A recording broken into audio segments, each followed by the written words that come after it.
Hi there guys, Tony here from Caveman Props. Well, today's tutorial is working on my big cosplay for London Film and Comic Con, and obviously as the title suggests, I plan on building the Ice Warrior from Doctor Who.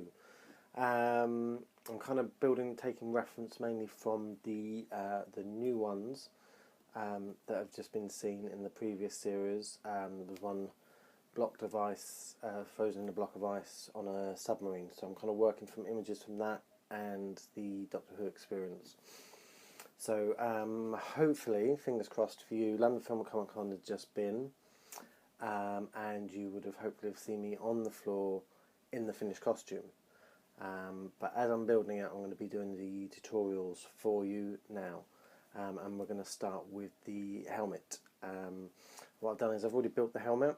And I'm going to talk to you now with a series of photographs of how I built the helmet. So to start with, you need a template, and to build the template, the helmet is a simple shape. So what I did was I blew up a balloon, roughly to the size I needed. I need to go just a little bit bigger than my head, and then I covered the sides with cardboard. Then I covered the whole thing with cling film, and then proceeded to cover it with masking tape. This enabled me to then remove the balloon, have the rough shape, and then I could draw my pattern on it. I was building a helmet for somebody else, roughly the same style, so I found the centre line, found my centre of it, and I did the template of my one on one side and their one on the other side.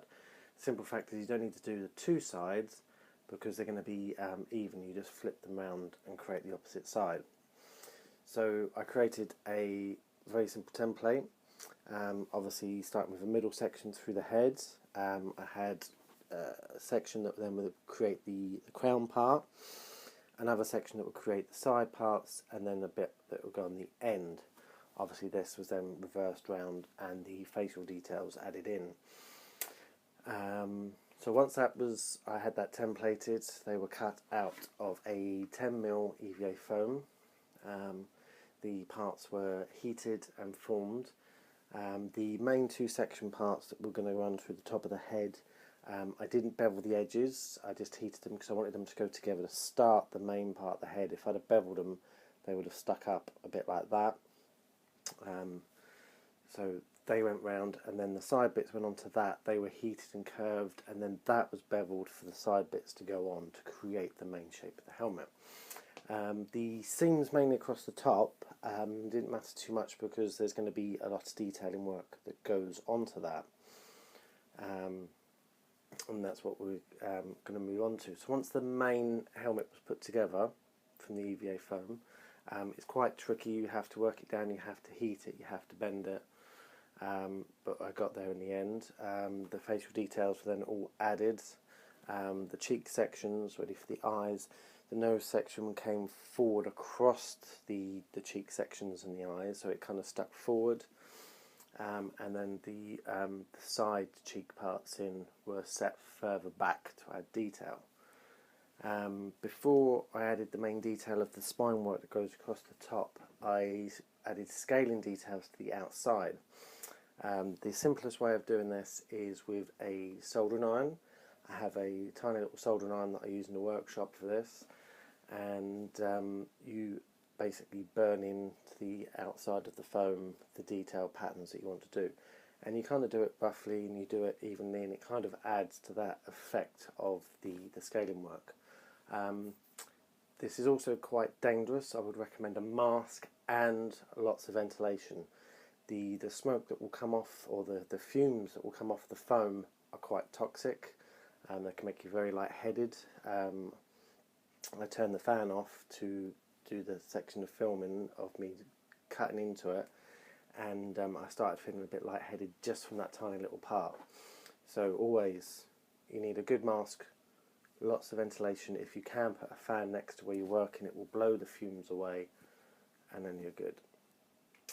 So I did all the scaling details around the helmet, and then it's for the more spine details that go across the helmet. For working on this, I was using the photographs. I have it in the workshop, but I also have a toy model of it as well. So I'm kind of using that as more of my reference, using parts and looking at that, how the toy goes together and looks.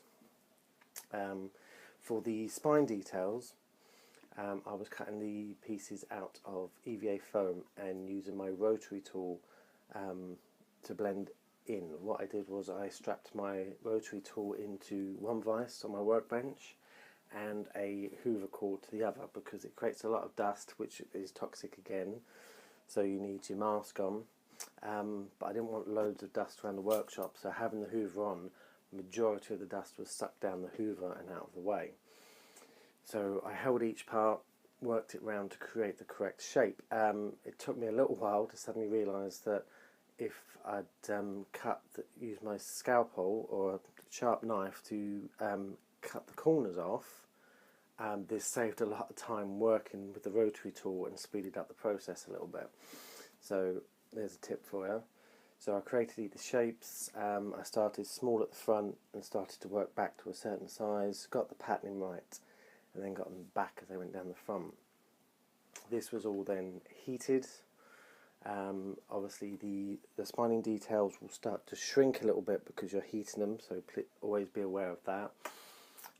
The whole helmet was then coated in about 3 layers of PVA. It was then painted a green. The green is quite a bright green. You can't really get the dark green that you want. You don't want this because you then add weathering to it, and the weathering is simply black acrylic paint on a cloth. It's rubbed on, bits of it rubbed off, so the dark goes into places and it makes the helmet a little bit darker. And hopefully here, as you can see, the green has gone a bit dark. Not sure how well you can see that, but it goes dark in the crevices, in the spines, and it kind of adds the effect that it's not brand new, it's a little bit older. So there's the helmet. I also added some foam, washing foam for your car. I pushed that on the inside. I did have a piece on the back here, but I realised once I put it on, it squashed my nose against the front, which I didn't want, so I moved the back bit. The helmet fits on quite nicely with the bits around the side. This is some polyplastic in orange that I used. This was actually a pencil case that I picked up in the pound shop. I just cut the ends off and opened it up, and that was the piece of foam. So that gave me the helmet, which fits on quite nicely, and I hopefully agree looks quite ice-warry. So there we go. So I'm going to add all the pictures to this video for you to follow through to see how I did it. And then I can show you the spine work. It goes all the way down the back. So I started getting them larger, and they started work. I started here about 3 by 3 mil, and worked up to a 4, which I think went all the way across the back to here. And then I started 5, 5, 5, and then I think the last few were 6, just to get to the bottom. Obviously, instead of cutting all of these out and doing them all in one go, I did it line by line. That way I could work my way round slowly. It is a lot slower process, but you will find you'll make less mistakes, you won't lose pieces. And as you get to this bit, you can kind of measure what space you have left and how big you're going to make them. So obviously you can make the last bit fit flush to the bottom, which is what you want. So there we go. I've made the Ice Warrior helmet. I now need to go back and I'm going to be working on the rest, so hopefully I'll do the tutorials all for that for you. I'm going to start on the arms for the next episode, so hopefully that will be released next week.